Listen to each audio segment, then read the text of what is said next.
Hello everybody. So today, for some reason, we are talking about how IO dog cap works. This mechanic has not been in the game for like over a year, but it is very misunderstood. So to summarize how this worked, Luna, which is IO's deployable, used to be able to contest objectives like a player could.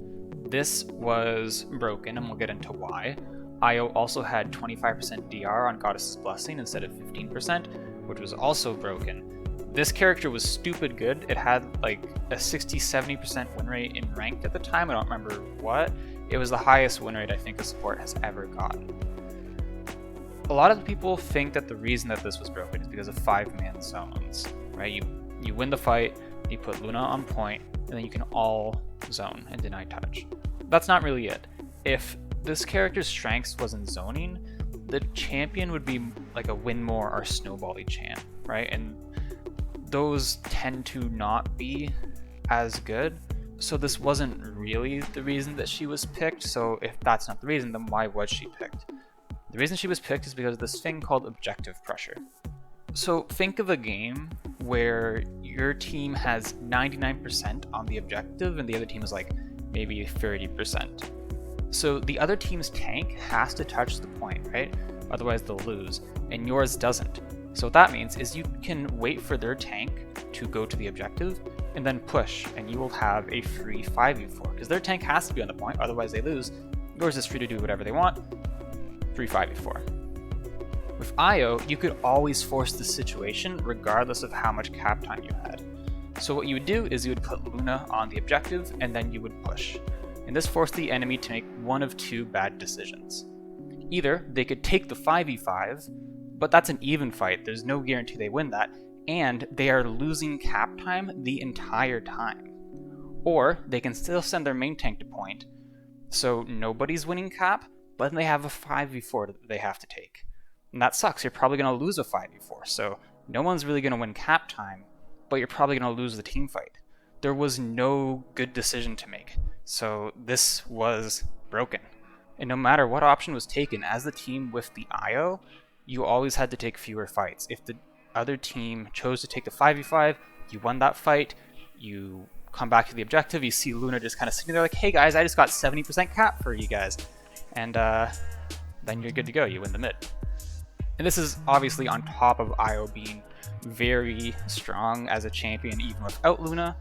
And even though 5-man zones weren't the reason that she was picked, they were still very, very good. Because of 5-man zoning, you could turn more soft zones into hard zones, which means that you had to take fewer team fights, which also meant that you could use all of your ults at once, which was very, very strong. It was snowbally, but being able to snowball is a good thing. And if you still don't think that objective pressure is busted, consider that it is the sole purpose of main tanks. There is a role in the game dedicated to accumulating objective pressure. So why is this mechanic that's over a year old and not even in the game anymore coming up again? Well, the second Siege Beyond game mode with the new fancy payload has free objective pressure. If you're not familiar with the game mode, I've got a video in it linked below.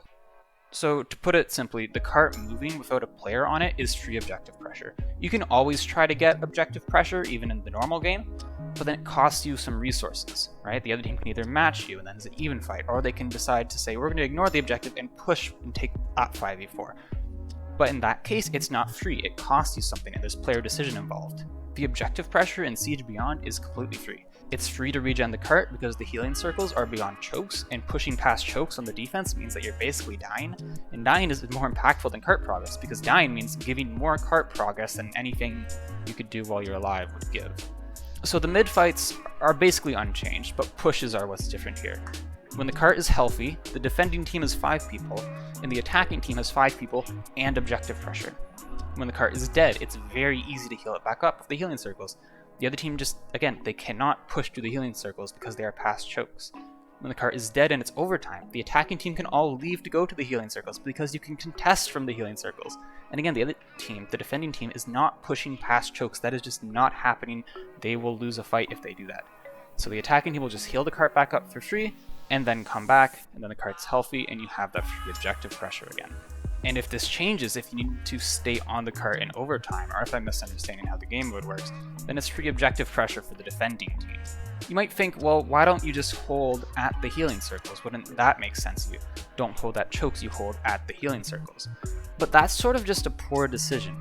You hold at chokes because they give you an advantage. If you fight at a place that is not a choke, you're putting yourself at a disadvantage. Chokes are good because the map geometry favors the defense. Where these healing circles are very exposed, and there's also 2 of them. You can cap either of the healing circles to heal the payload back up to full. The defending team has to defend both. It is very easy to cap either one of the healing circles. So as a defender, your best bet is still to hold the choke and hope to win the 5v6. So basically, the new mode isn't great because it's like old IO dog cap. One team is always getting free objective pressure, and that is incredibly broken. Hope you guys enjoyed, and I will see you all next time. Bye bye.